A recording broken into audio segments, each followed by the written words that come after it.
And we're live, mga kababayan. So we are here at our safe space. Today is our episode 9. So our topic for today is what does it take to become a startup founder? So before I start, ayan, syempre ang gagawin muna natin ay i-share muna natin tong stream na to our viewers. So I'll play some videos and in 3 minutes, we will be interviewing Mr. Ray Refundo. Did you know that a plan without a deadline is just a fantasy? Let's put a deadline to your dreams. Last year, when we were so busy watching Netflix Korean series Startup, Team Good Boy or Team Dusan, I was so busy dreaming about how can we bring that concept to the Philippines. The concept of producing entrepreneurs after attending an entire program. Real talk lang, 2020 is over and this year, we have to start something new. This 2021, I am bringing Sandbox to the Philippines. Not the show actually, but the concept of producing e-compreneurs. Central Colleges of the Philippines brings you how to start e-commerce business in 8 weeks. In 8 weeks, you will be mentored by the industry's top practitioners. Chester C. for drop shipping, Jason De La Rosa for reselling, Lars Paraguya, product sourcing, Hybe Ansures, Facebook and Shopify, Garrett Maralit, managing your business finances, Jay Hasminis, e-com growth hacking, Mike Ocon, Lazada and Shopee, and logistics, Nico Cruz, sales promise. Powerful, right? But sadly, this program is not for everyone. We are looking for people who are stubborn enough to fight for their dreams and be part of the first 100 e-compreneurs that we will produce. The program will run for 8 Saturdays starting April 10, 2021. The question now is, are you up for the challenge? Here's why e-commerce is the solution to the unemployment. In 2020, 4 million Filipinos lost their jobs because of the pandemic. Millions of Filipino families are suffering. There are a lot of opportunities as businesses need to close down. While all of this is happening, opportunities in e-commerce is rising. Digital marketers are now in demand. However, not everyone is equipped. I couldn't help but to think, what if I could help through education? Not everyone knows exactly how to start e-commerce. Perhaps you don't know that you can start with zero to minimal budget. Starting an e-commerce can be done by everyone. That e-com gives you the financial freedom that you need. After all, my goal is to help you start your e-commerce journey. Experience traveling anywhere while checking your stores. Your freedom is our goal. Why don't you try the e-com life? Check www.8weeksecom.com to see my offer. Start with zero to minimal budget. Starting an e-commerce can be done. Did you know that a plan without a deadline is just a fantasy? Let's put a deadline to your dreams. Last year, when we were so busy watching Netflix Korean series Startup, Team Good Boy or Team Dusan, I was so busy dreaming about how can we bring that concept to the Philippines. The concept of producing entrepreneurs after attending an entire program. Real talk lang, 2020 is over and this year, we have to start something new. This 2021, I am bringing Sandbox to the Philippines. Not the show actually, but the concept of producing e-compreneurs. Central Colleges of the Philippines brings you how to start e-commerce business in 8 weeks. In 8 weeks, you will be mentored by the industry's top practitioners. Chester C. for drop shipping, Jason De La Rosa for reselling, Lars Paraguya, product sourcing, Hybe Ansures, Facebook and Shopify, Garrett Maralit, managing your business finances, Jay Hasminis, e-com growth hacking, Mike Ocon, Lazada and Shopee, and logistics, Nico Cruz, sales promise. Powerful, right? But sadly, this program is not for everyone. We are looking for people who are stubborn enough to fight for their dreams and be part of the first 100 e-compreneurs. Okay, so we're done with our introduction. So, first safe space for episode 9. Grabe, ang bilis, diba? From episode 1 to 9, nandito tayo sa episode 9. And very excited ako for our episode today because I would be interviewing a legit startup founder, finally. Ayan. So, I don't know if you're familiar with the show Startup, Ayan. So, I don't know if you have watched it, yung Korean series na startup sa Netflix. So, we would be learning from our guest for today. So, before that, I would like to introduce first myself. I am Emma Diego. I am the host of the show, Safe Space. So, what's Safe Space? Safe Space is basically a show for aspiring entrepreneurs. So, in the show, we would like to educate more Filipinos about entrepreneurship and the like. So, kaya siya Safe Space because I want my guests and also my viewers to be themselves. Ayan. Pwede ka mag-share dito ng failures mo and everything that you have underwent for the past few months. Ayan. So we believe in this show na talagang it is wise to learn from our failures, but it is wiser to learn from others' failures. So without further ado, I would like to introduce our guest for today. He graduated from California State University with a degree in finance and economics. Oh guys, bubaon ako ng English today. Ayan, but it's very kind. Talagang pwede mong ma-message anytime. Sobrang bait ni Sir Ray Refundo. Ayan, he is the CEO and founder of Qwikwire. Ayan, so without further ado, ladies and gentlemen, let's welcome Mr. Ray Refundo. Ayan, so hello, sir. Ayan, Hello, thank you welcome for to our having me here. show. Ayan, Thank you for so having me. welcome to our show. Pwede po ba kayo mag-hi muna sa mga fans nyo nationwide? Ayan. I have no fans. But hello, Okay. everybody, though. Hi, Okay, everyone. sir. Bigyan lang po kita ng idea of the show, sir. So, katulad nga nung nasa backstage kayo kanina, just, ano lang to, relax type of interview.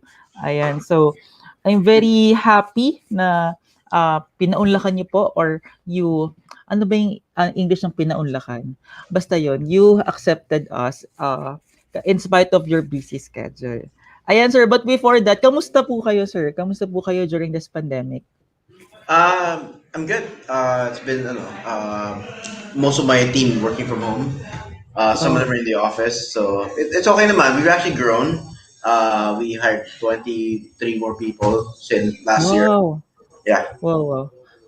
So, how do you hire people, sir? What Facebook. what are the characteristics that you are looking for? Well, usually if they just show a desire to really work here, they really want to work here. Sa akin, that's 90% in it. But for Mm, the most part, I don't directly hire people anymore. My departments, they're the ones doing the hiring. So the manager in that department, our CTO hires in tech, our chief marketing officer hires in marketing. I don't directly hire as much anymore. wow, sir, mukhang isang si Miss Jubet. Hello, Miss Jubet. Thank you so much for being Yeah. with us. I would not hire somebody kasi, and then I will force that. For example, I'll hire somebody in tech. Tapos I Okay. will force my CTO, yeah, I hire somebody for you. I want them to do their own hiring. Diba? Parang ganun. Okay, okay. Oh, Jubed is here. Hello, Miss Jubet. Hello. Jubed is our Ayan, so, head of HR. So, head of HR. So, si Miss Jubet na pala yung, ano, ang saya sa office nila, Sir Ray, today. mahingi mo masyado. Ayaw. It's okay, Sabi sir. ko ito, may sila eh. Kasi after work eh, meron silang konting celebration. We achieved some milestones, so may celebrate sila Wow. ngayon. Ang saya naman mag-work dyan, sir. What does it feel to work in Qwikwire, sir? Can you give us a run through? Well, typical startup workplace, right? A lot of people here know each other. Actually, like probably 1/6 of the people here are my cousins. Related to Yeah. me. 1/5, probably eight out of 60. Pinsan ko. um, it has its own issues. Jubet knows all about. Yeah. Yeah, but there are some good things about it as well. But a lot, we most of us started. Actually, most people who started as interns from college when they were still in college, then OJT, and then they just stayed. We hired them afterwards, and yeah. Okay, sir. So let's start with our questions, sir. So who is Ray Refundo? What are you passionate about? Yeah, Oh, passion ko is actually science and history. science and history. So why Yeah, are you like, passionate about science and history? well, just to understand the world, how the world works, right? What why do stars exist? What is a light? What is light, right? What is air? What is so just understand the world in general. That was history is because I like to understand why we live in the world we live today, right? Mm, Right? yes, yes. Why yung quality of life mo ngayon?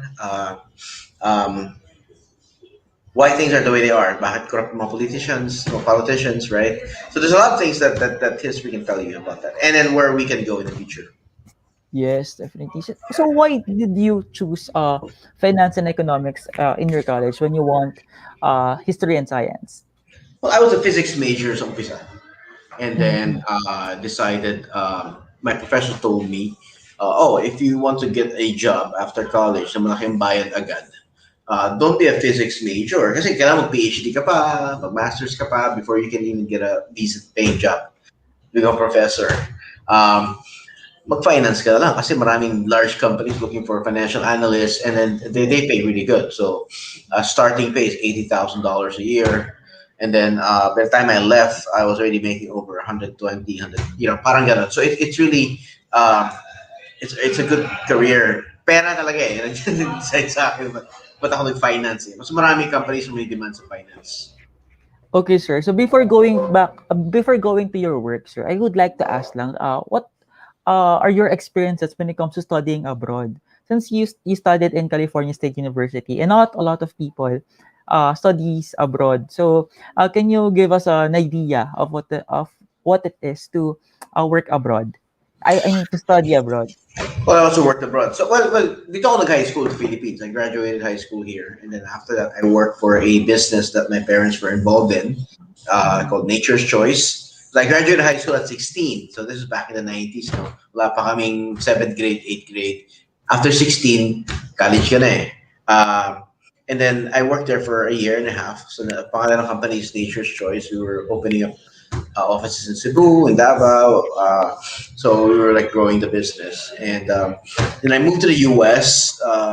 Back into early 2000s. Then I went to college there. Uh, Yun. Then I actually worked also while going to school. Mm. Culture shock, right? A lot of Filipinos think na we know the United States, right? Because of the movies we watch. But when you go there, you realize that there's a lot of nuances that you don't know that they don't show in Hollywood. So Mm. you have to relearn a lot of things, right? And the way Americans think, you know, mga biases nating Pinoy, maraming nawala. There are a lot of good traits also, no? Marami rin tayong habit ng Pinoy na masama na pwede mo rin matanggal doon. You can also Mm. pick up bad habits from there. Yeah.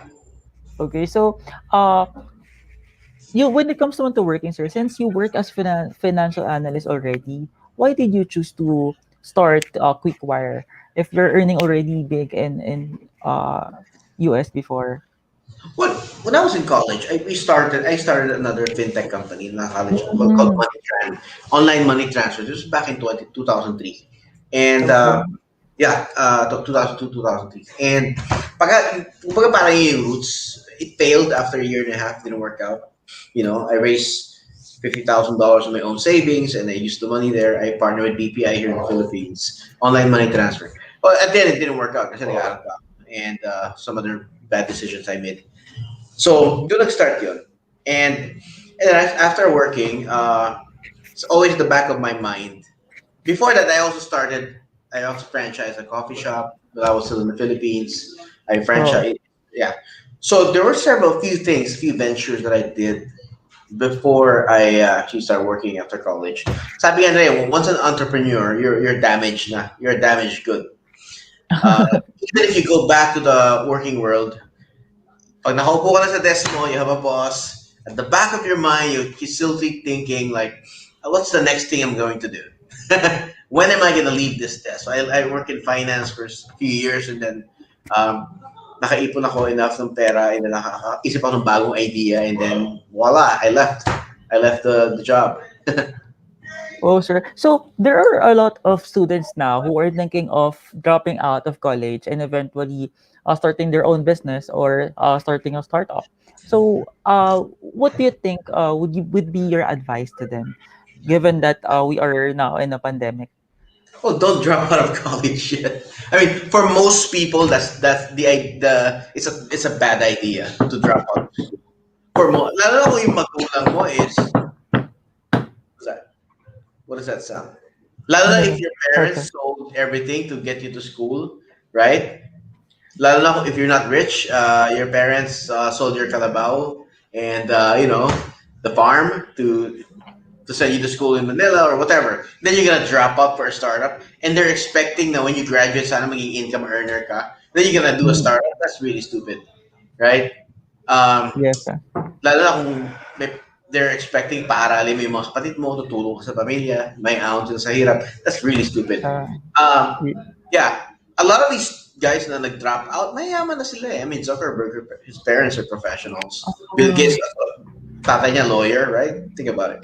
so that's the factor, guys. Sa mga viewers natin, don't just drop out. Sabi nga ni Sir Ray, talagang kasi perhaps they have this misconceptions about having a startup. Okay, so sir, what do you think are the most misconceptions about startups? Ano yung Well, mga alam ng karamihan na hindi pala talaga ganun? easy way to get rich, yeah, maybe. Mhm. Kasi Very common. like can you go us back or can you sir, can you rewind nung 2014 when you were just starting Qwikwire? What are the challenges that you've experienced during that time? Well, I've been working many years na. Tapos na ako, nakagraduate na ako. I was already in my early 30s, right? So it's something that I can't afford to do. I have savings. My parents, they have their own income. My brothers, I don't have to support anybody. I never in most of my life. So wala akong responsibilities, just myself. If I'm in trouble, I can actually ask help from a lot of people. So in that sense, I'm very fortunate. Now, I'm Okay. not tied down to any responsibility. So that's the thing. Challenge is, of course, it's challenging because it. To be honest, I just enjoyed the whole thing from beginning Oh, to end. It was I wasn't in a situation where talagang I was struggling, like oh my god, like this is so hard. Well, on the work side, but I actually enjoyed what I did. I mm, really did. Um, I wouldn't change anything, right? That is because wala akong responsibilities. okay. Yeah. So what's the most naman sa rewarding part or rewarding moment?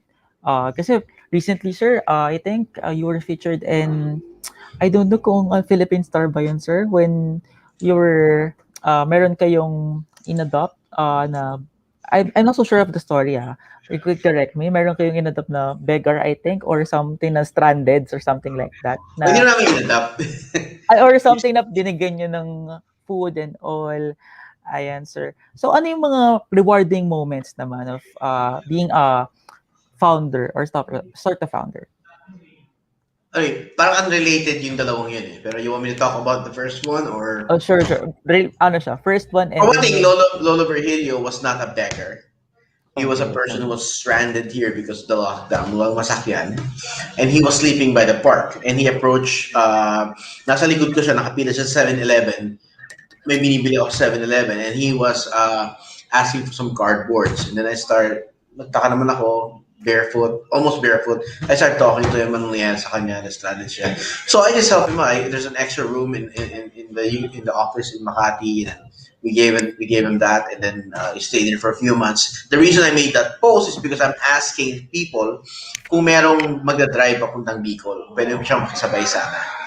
So yeah, that's the reason why. And then it Mm, got the attention of the radio, the government, and they gave him the pass, they gave him all the stuff, so he was able to go.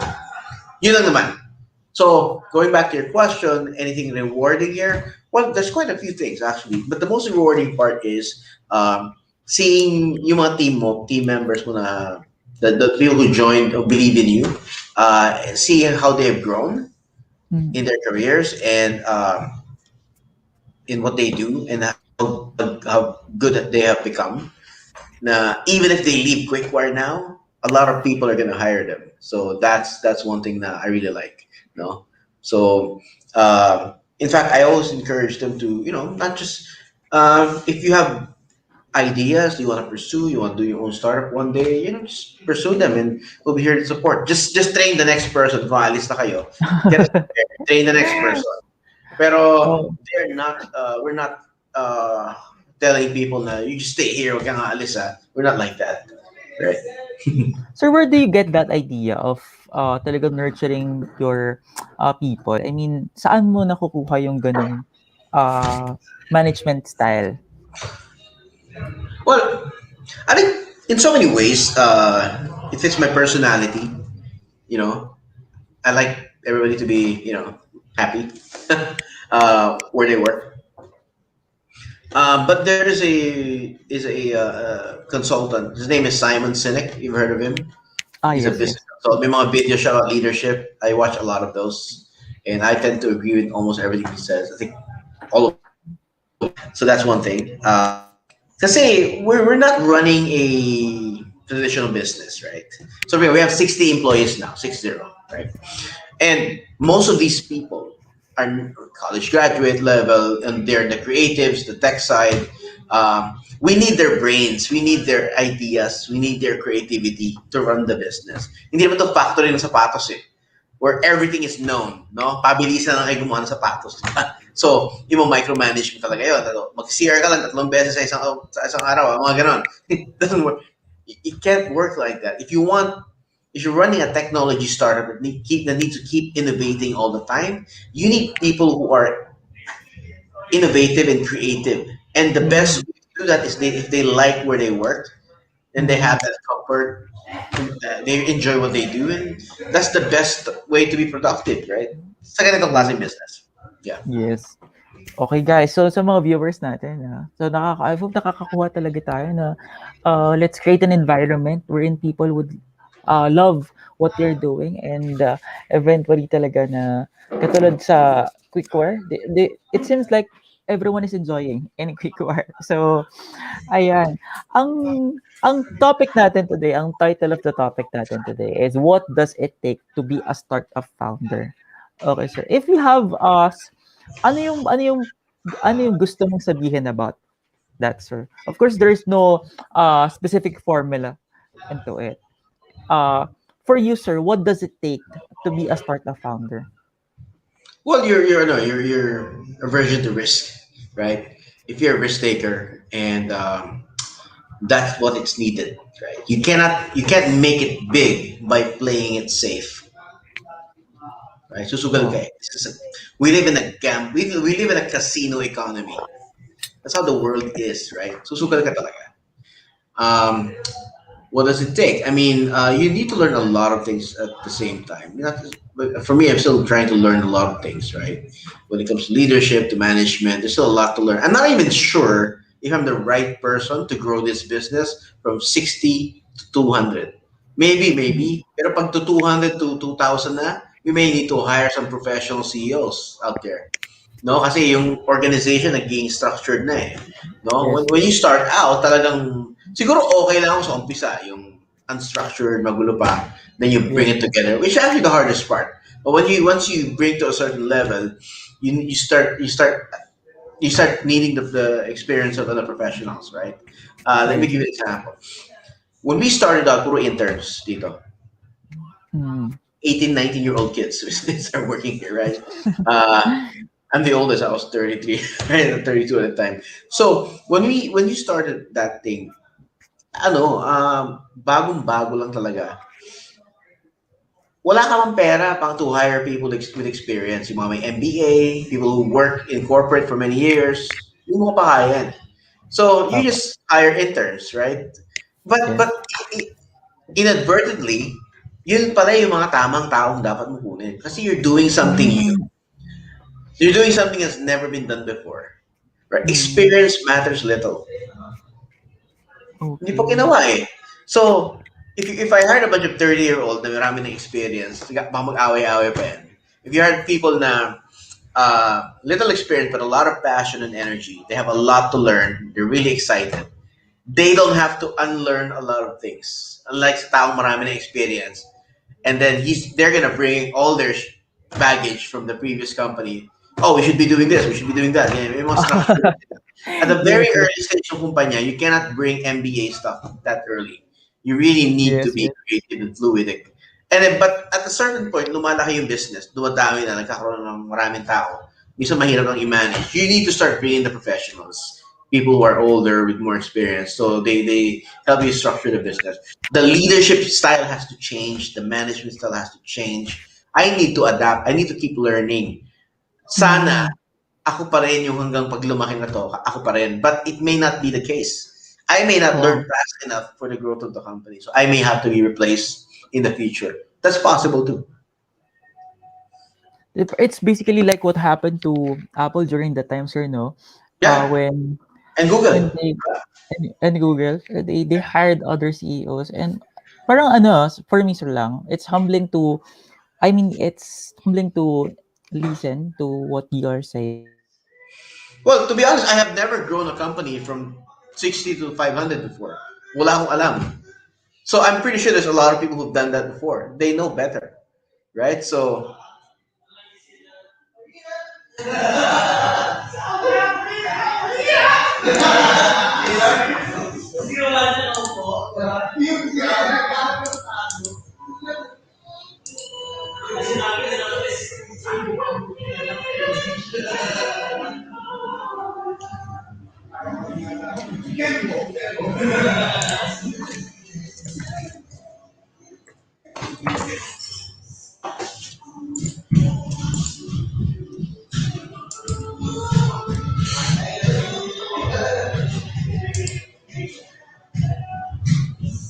hello?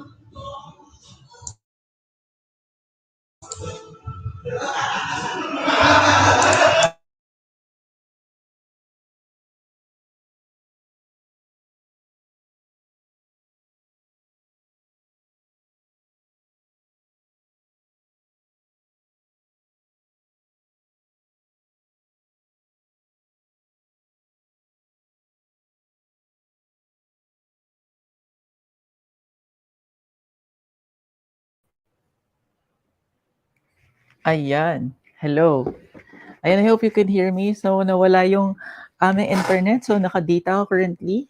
Ayan, hindi ko na papangalanan yung internet namin. Pero, thank you so much. 100 Mbps kami, pero nawala yung internet. Bakit ganun? Anyways, grabe, sobrang dami ko natututunan so far from Sir Ray. And Sir Ray, nawala yung main internet namin. Naka-data na lang po ako. Kala ko yung sa akin na wala eh. Sa akin, sir. And anyways, like what I am saying a while ago, na parang sobrang hindi ko siya naririnig usually sa mga CEOs eh, na it may not be me, ganyan.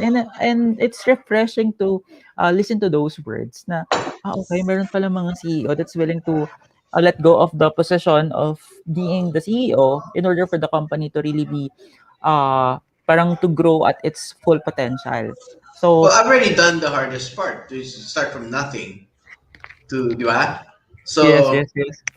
but I haven't done mahirap din yun. It's not easy to, so. Yes.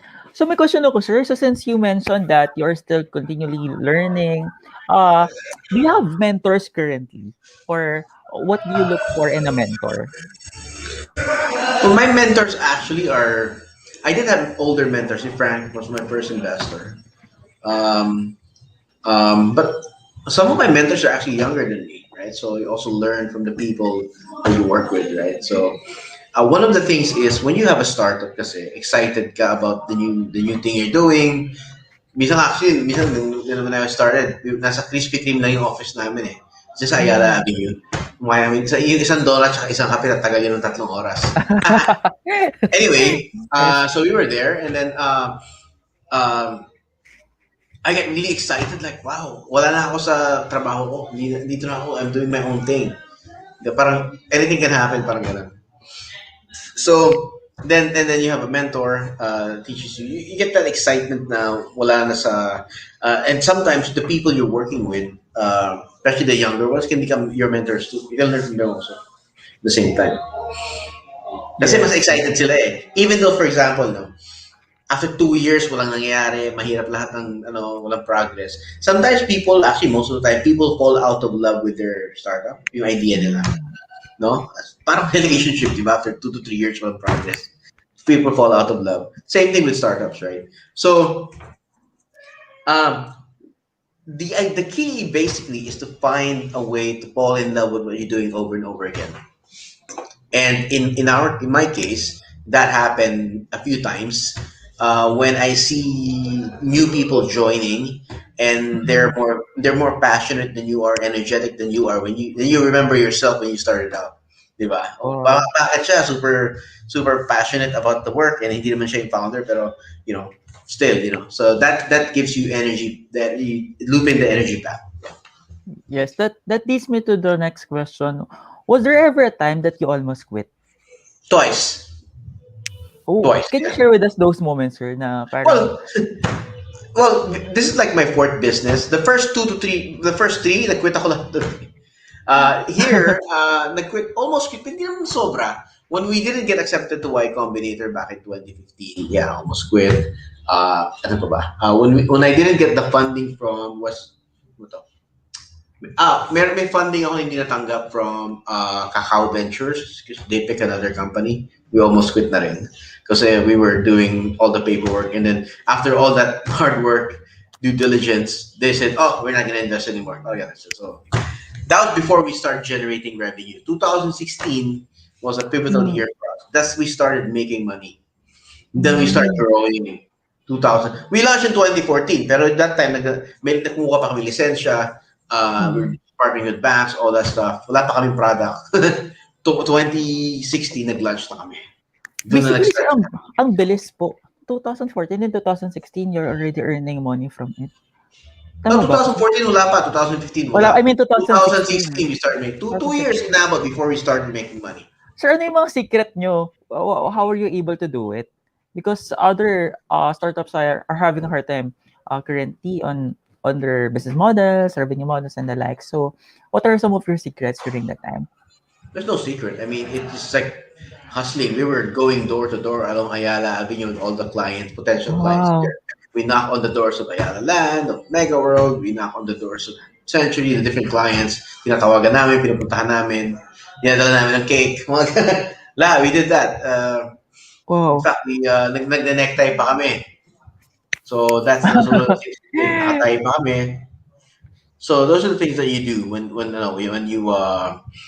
you're hustling, kumbaga, sabi nga na, you're hustling. Yes, definitely. So, take note guys to our 19 viewers.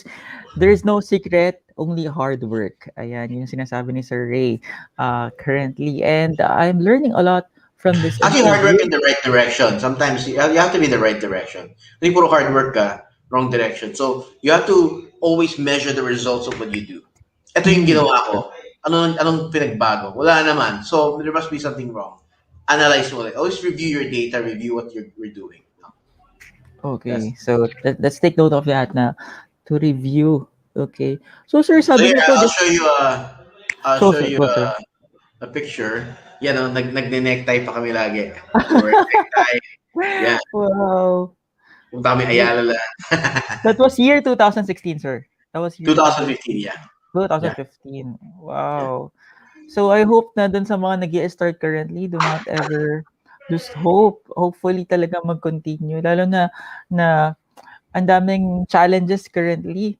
Sir, but there are organizations who are thriving currently, and one of that is Qwikwire, right, sir? So since you mentioned that you hired more people last year, Yeah, so 23.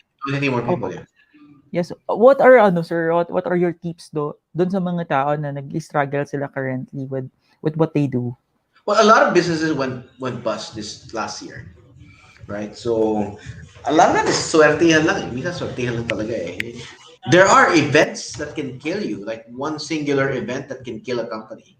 So we always Mm. think about these scenarios for us. You have to like pivot or hedge your scenario situation. No, so what can you do? Let me see. Keep learning. I think keep learning about anything in your industry. Pero sometimes talagang wala kang magagawa pag tinamaan ka ng malas ka talaga. It's really hard. It's not that easy. Okay, sure. Yung, Ang ano ko, sabi nga nila, 90% of yung first business mo, you have a 90% chance of failure. 90. Sa 90%. startup world, I think 95. Pero sa first business mo, 90%.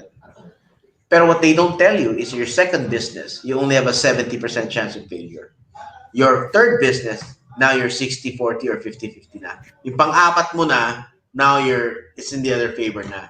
You have a better chance because of all the learnings that you've done, right? Yes. This is my fourth business, so just around average. Average lang ako. I'm in the fourth or fifth business level. This is the first business that exceeded 3 years. Sabi nila, pag lumagpas ka na ng 3 years. Kasi, why 3 years? Kasi, that's the point wherein ubus na lahat ng savings mo. And if you haven't figured out how to generate revenue or to raise money on your third year, you're done. Patay ka na. So, that's the threshold, kumbaga. But this is the first business na tumagal more than 3 years. So 7 years sa amin. Magsi 7 years sa amin. Okay, sir. Naalala ko, sir, in our strategic management class, we have continue or stop, something like that. Yung pinapagawa yung prof namin, sir. So, when should the business stop and when should the business continue?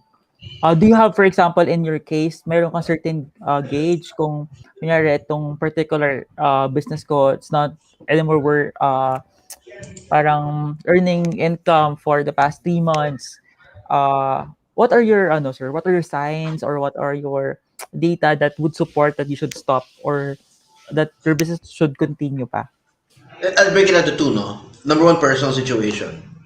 Right? If your family is gonna break down na wala ka na asawa mo, mga anak mo wala na makain, all that stuff. Yeah, you might your startup may still succeed, but it will take a lot more time. Then it's up to you to choose. Do you want to keep doing that or to sacrifice everything else? Ang most importante sa'yo, startup mo, pamilya mo, right?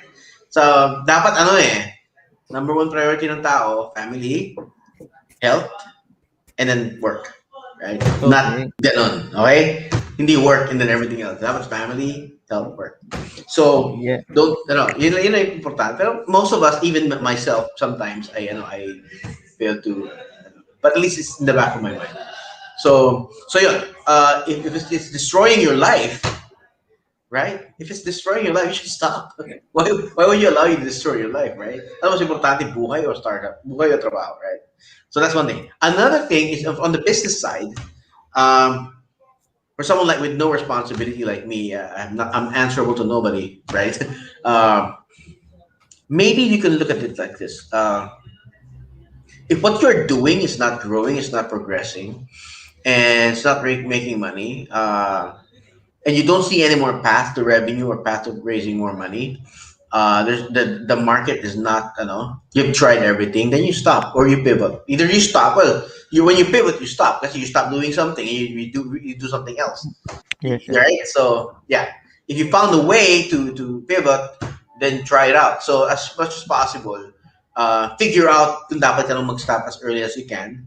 Siguro 6-month period, walang progress, walang nangyari, the market is not getting it. You tried everything, and then another one you made a pivot. So yeah, and you do that until mahit mo yung tama. No? So the thing is this: 8 out of 10 decisions, probably 9 out of 10 decisions na gagawin mo sa startup, mali lahat eh. So it's that one decision na gagawin mong tama ang nag-save sa'yo. Diba? So sabi nga na, you only need to get it right once. You have a 90% chance of failure, yes. But you only need to get it right once and then you're set for life. Wow, so that's so that's amazing. Kasi grabe talaga na amazing yung ganun na yung they don't really what they call it, quit kahit na ang dami nang nangyayari. Ayan. So, sir, can you in all honesty, yung startup namin, hindi naman siya ganun ka-dramatic. It wasn't like it's more like ganon. It's like slow, steady growth. We never really experienced yung mga pinagdaanan ng iba na talagang like away, magsigawan yung co-founders. Like, we never had that. I mean, like in the early days when the original co-founders, there were some arguments, but with my current co-founders, we had disagreement. Pero hindi naman talaga yung drama na, yung, ano naman ganun. Wala naman ganun, It sir. has been really stable, I would say, especially when we start generating revenue. Sabi nga, sales solve everything, right? When you start making money, you start selling, a lot of things fall into place. Kahit sabihin natin hindi mabilis yung growth, the explosive, kasi enterprise kami. Yun lang, hindi naman namin pinagdaanan yung mga ganong klaseng drama. Sir, what are the skills that a startup founder must possess? Yung mga Leadership is important. leadership. Tenacity, of course. Patience, of course. Discipline. Kasi pag wala kang discipline, tsaka drive, yung passion mo mawawala yan eh. Yung talagang excitement mo. Like any commitment, right? Para sa marriage, di ba? Wala yung passion after 2 to 3 years. Now, they're just staying because of the kids. Anything, if you have discipline and structure, kasi pag nawala na, marami kang passion, marami kang magagawa eh. Pero eventually, mawala yan eh. But how can you keep going and discipline na? Once you put structures in place in getting things done, systems in place in getting things done, that's when it can it have a life of its own. Yeah, that's the key. Wow. So you better have structure and discipline before you run out of passion. That's great, sir. So we're about to end our sir. So I am down with my last few questions. Sir, question lang. If you could talk to your 10 years older self or younger self, what would be some of your advice? I will give him. Dapat I have listed some winning lottery numbers here. Na pwede kong bigyan. Just kidding. Oh, well, of course, by Apple, right? By by SpaceX, of course. I would probably have started certain businesses na alam ko na papatok ko yun. Pero so that doesn't really help, right? Let me think about it. I would have tried to learn leadership more or earlier, how to lead earlier. Communication skills. I would have tried to learn more better in communication, to be better in communications. It would have probably prevented a lot of things na nangyari. May mga issues din kami. Ano pa ba? Maybe pivoted a bit earlier. You could have grown faster.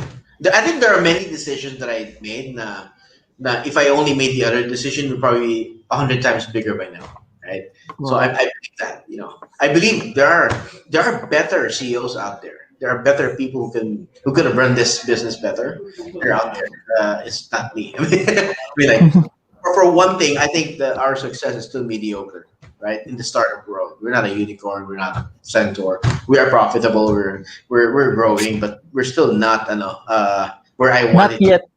Not yet, sir. Not yet. 7 years na, di ba? Yung mga iba nga niya, 2 to 3 years lang. Oh, yes. It's like, nakikita ko, like, ba't sila ganun? Tayong bagal natin. But when other people look at you, wow, buti pa sila, you're in that situation. They think it's successful na. But maybe it's just perspective, right? Yes. But, here's the thing, I should have asked for help, a lot of help early on.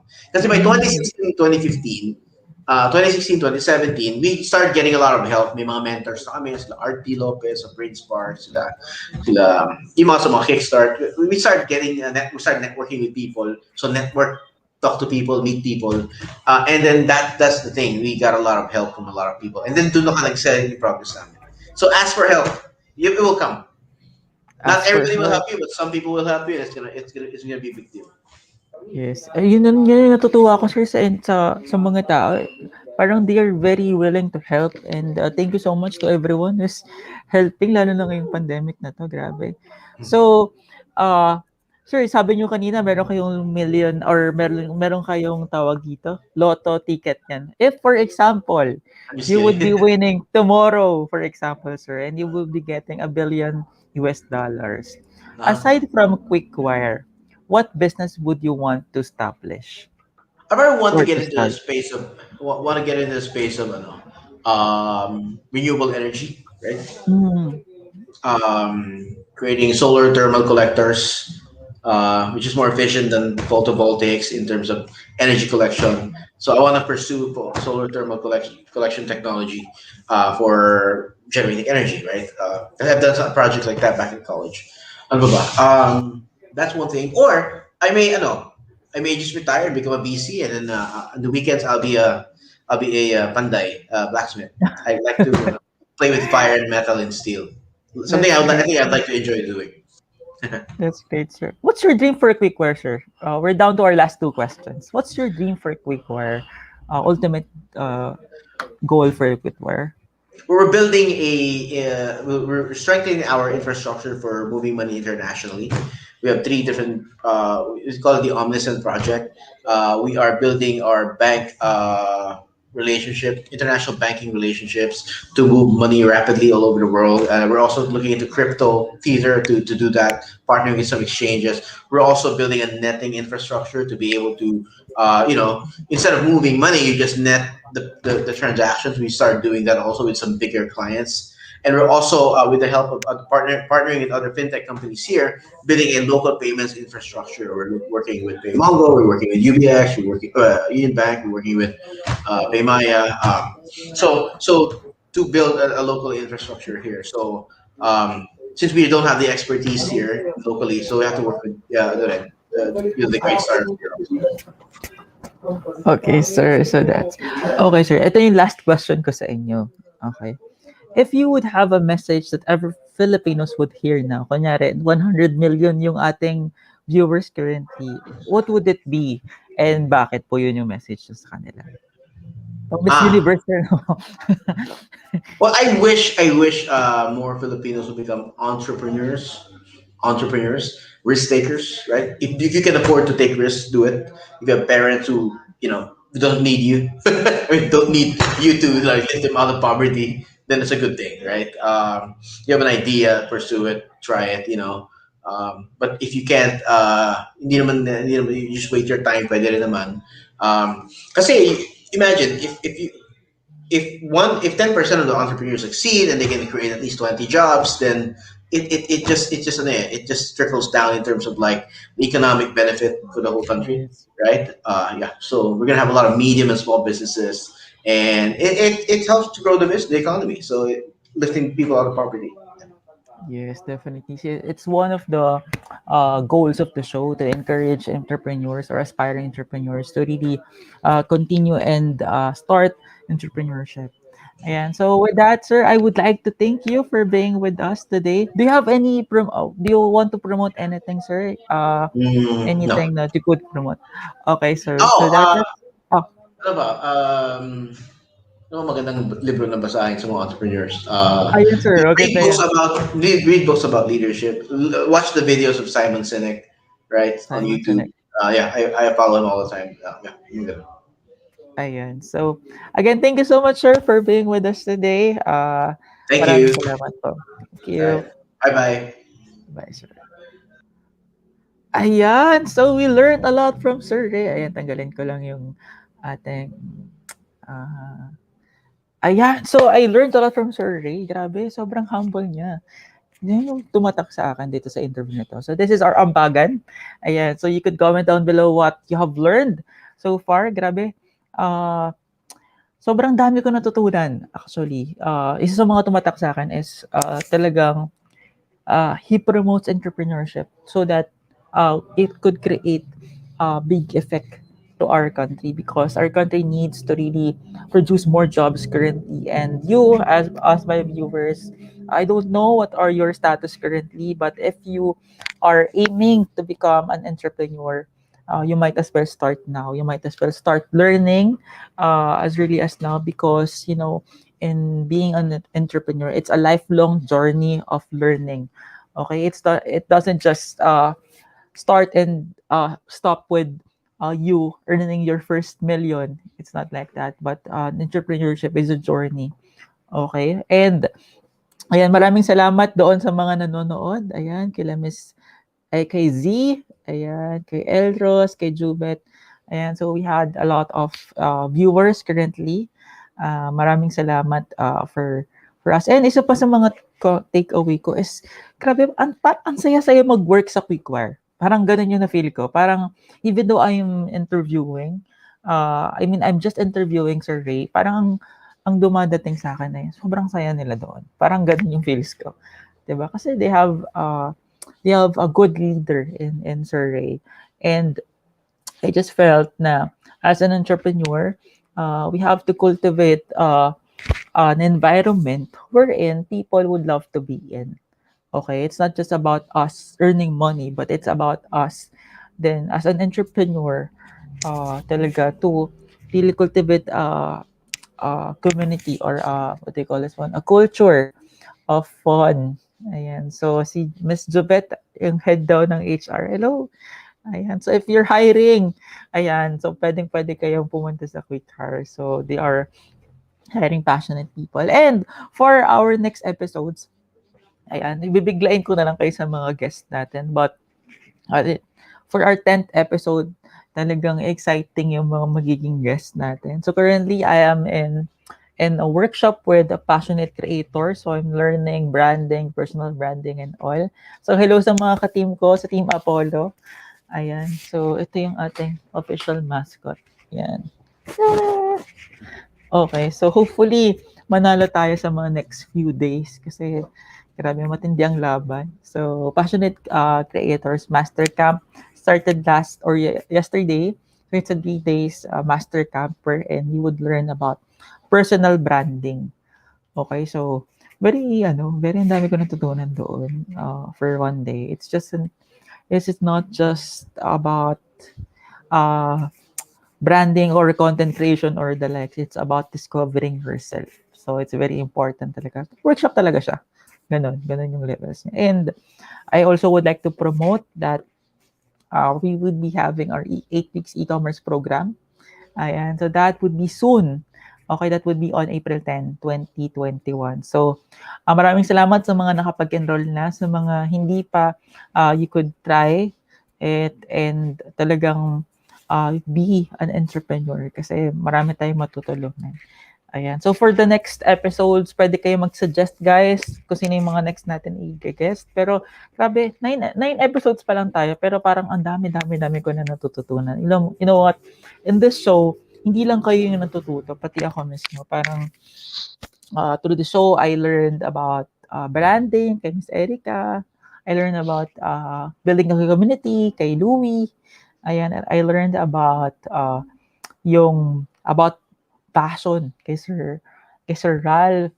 Ayan. So, sobrang dami ko pa natututunan in short na allow me to go, go with me through this journey of learning a lot doon sa mga magiging guest pa lang. Okay, so I will be ending with this promotion as well. Ayan, so we have a life group tomorrow. It's Businessman Life Group. Ayan, so we gather every Thursday. Okay, guys, every Thursday. So, join kayo. Ayan, so that is via Zoom. So, everyone is welcome. So, that is 7 p.m. ng Thursday. Ayan, so, this is a gathering wherein we share God's Word and at the same time, talagang pahinga. Ayan, so be with people that has the same dilemma as you. Tama ba English ko? Parang naubos na kanina kay Sir Ray. Parang nagamit ko na yung lahat ng chakra ko kay Sir Ray kanina. Ayan. So, guys, I invite you to our Business My Life group tomorrow. That is 7 p.m. So, hopefully makapunta ka doon. At that's it. Maraming salamat for being with us and I will end this video. Did you know that a plan without a deadline is just a fantasy? Let's put a deadline to your dreams. Last year, when we were so busy watching Netflix Korean series Startup, Team Good Boy or Team Dusan, I was so busy dreaming about how can we bring that concept to the Philippines. The concept of producing entrepreneurs after attending an entire program. Real talk lang, 2020 is over and this year, we have to start something new. This 2021, I am bringing Sandbox to the Philippines. Not the show actually, but the concept of producing e-compreneurs. Central Colleges of the Philippines brings you How to start e-commerce business in 8 weeks. In 8 weeks, you will be mentored by the industry's top practitioners. Chester C. for dropshipping. Jason De La Rosa for reselling. Lars Paraguya, product sourcing. Hybe Ansures, Facebook and Shopify. Garrett Maralit, managing your business finances. Jay Hasminis, e-com growth hacking. Mike Ocon, Lazada and Shopee and logistics. Nico Cruz, sales promise. Powerful, right? But sadly, this program is not for everyone. We are looking for people who are stubborn enough to fight for their dreams and be part of the first 100 e-compreneurs that we will produce. The program will run for 8 Saturdays starting April 10, 2021. The question now is, are you up for the challenge?